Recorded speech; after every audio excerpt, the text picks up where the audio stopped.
I'm a teacher like you. Took to teaching profession many decades ago. Some of you might have been students at that time. But today when I face this audience, I feel absolutely delighted that the education has become the center stage in this country as it should have been 75 years ago. Unfortunately, education was not treated as important as it should be. The world record is that all the best developed countries in the world also have the best education systems.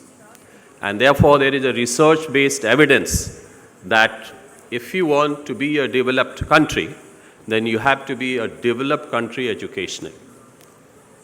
If you have any doubt about it, let me also tell you, in our ancient past, I think India was a developed country. India was known as Sone ki Chidiya, not as a rhetoric, as a matter of fact. And also our education system was the best at that time. So there is a very direct, very intense interlinking between education and development. And that is something that we all must realize. So anyway, the topic given to me today is not to go into the education system, but to bring out a new element as to what all education can do. And therefore, in my 10 to 15 minutes, I'm going to bring to you something which I'm sure you will like. It will give you a new perspective, and probably you will find something new to go back in your classrooms and implement in your curriculum. Please listen to this video. See a much better world, hope, love and peace, unity in diversity is what we see. A young Nigeria, we are shapers of a better world, united nation.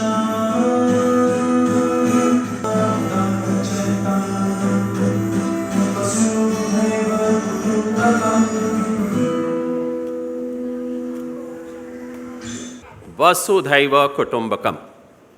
And from here we go. And then all the elements of inclusion, respecting diversity, one word, one family, reducing inequalities, love for each other, compassion, sustainable world. These were the messages in it. But this whole philosophy has come from Ayam Nija Paro Veti Gadanam Laghu Chetasham Udar Charita Nam Vasudhaiva Kutumbakam. This whole shlok from which this philosophy, all of us right from our childhood have heard, that India right from the beginning, its ancient past, from the Vedic period, has always advocated the philosophy of this world being one family. And this is the theme of the G20, the group of 20 which India is presiding over since December 1, 2022. So I'll give you a little bit of a background of it. The whole idea of G20 is 19 countries and one European Union, including India, which is a big thing for India to find a seat on this high table of G20. All 5 nations of the Permanent Security Council are there: Australia, South Korea, Italy, Germany, and most of the top. Saudi Arabia, one of the leading Arabic countries, as all of you know, they're all part of it. And the Vasudhaiva Kutumbakam is the main theme.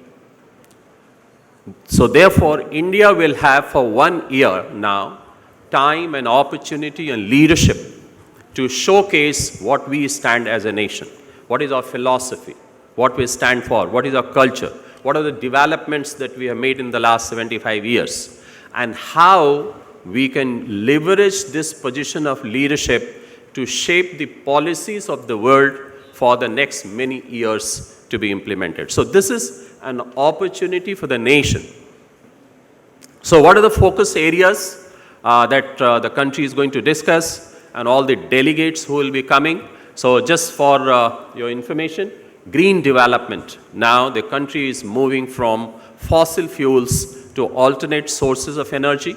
India has taken a lead India is the head of the International Solar Alliance. India has pledged by 2070, we will be net zero emission country, which means by that time we will be in a position that whatever carbon footprint we throw out in the atmosphere, that is neutralized by the other means, either by absorption or by producing renewable energy, and that is what is India's contribution to making this world green, or in a common parlance, let us say pollution free.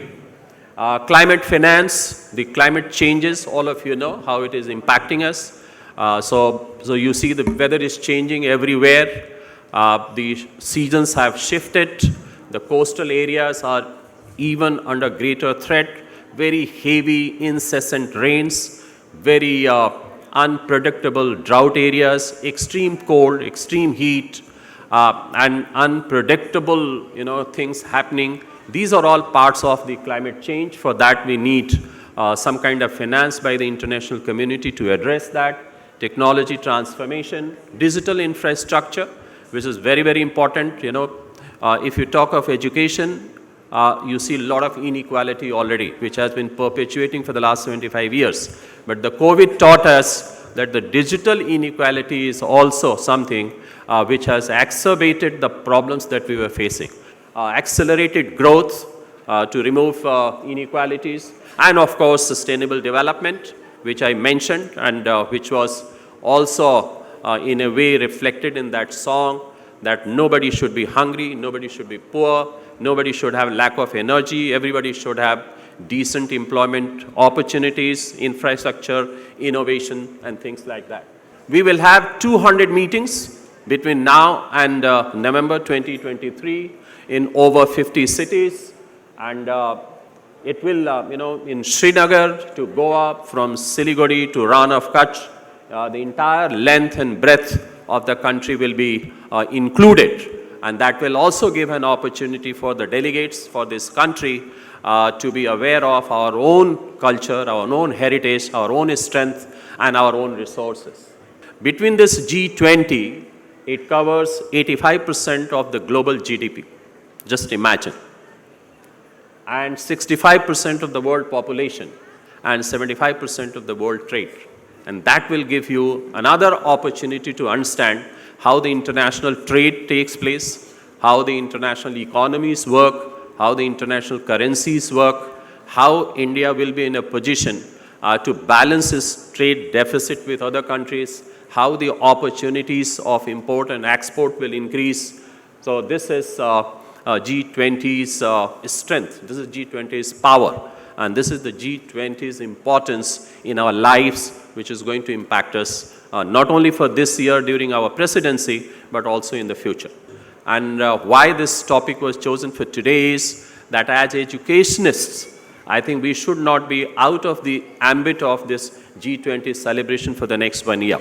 It has a meaning, it has a value, and you have to take it back to your classrooms. And therefore, what all things we can do, I will just give you one by one. So first of all, of course, all of us must be a willing participant and a proud participant. We must all know that India's pride is linked with the pride that each one of us represent. Because any country's pride, any country's strength lies in the hands, in the minds and hearts of its citizens. How do we integrate into the curriculum? A couple of examples I gave you, but just to tell you again, for the young children, those who are dealing with young children, I think knowing the flags of G20 countries, knowing their names, knowing their language, their costumes, all of you, I'm sure, you do fancy dress competitions, you do role plays. I think this is a perfect opportunity to bring G20 in our classrooms for the younger children. As far as the older children, the middle school children, the senior school children, I think we can bring research and case-based studies in our classrooms. We can find out how a particular economy is growing so fast and why another economy is not growing so fast. All of you must be prepared if you're working with any government, CBSE or a state board or even the international boards. I'm sure questions related to G20 will definitely be there.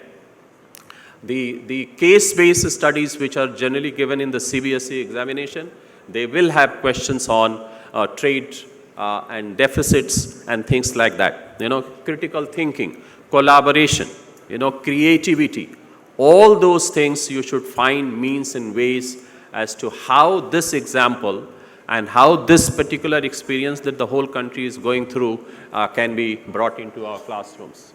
And when we talk about Vasudhaiva Kutumbakam, it is very, very important for us to develop that love for each other. And where will that love come from if we do not know about each other? And how do we begin to know about each other is simply by knowing that country, knowing the culture of that country, knowing the strengths of that country, knowing the people of that country, and if possible also, wherever it is possible, most of our Indian schools teach foreign languages, and that should be connected with knowing the world. If you know a language which is not your own dominant language, then you have already entered into the territory of somebody else's heart and mind. So that is something very, very important. And if we have to reach out to the world, then knowing about that country, their country's geography, that country's polity, that country's economy is something very, very important. And please remember, the children that we are preparing today, they are not going, all of them, to work only in the local conditions. We are preparing them for a global world. And that is why it is very important that this opportunity is leveraged to its fullest to prepare our children for the future skills and for the future world. And therefore, if I summarize the whole thing in very few words, all I can tell you is that our children who are going to work in the future in a multilingual and multicultural world, it is very important for us to give them this exposure today.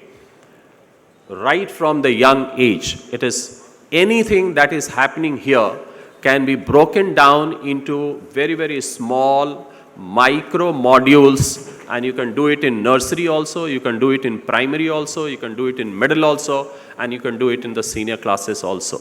So this is on your creativity, on your ingenuity, on your own pedagogical skills as to how you do it.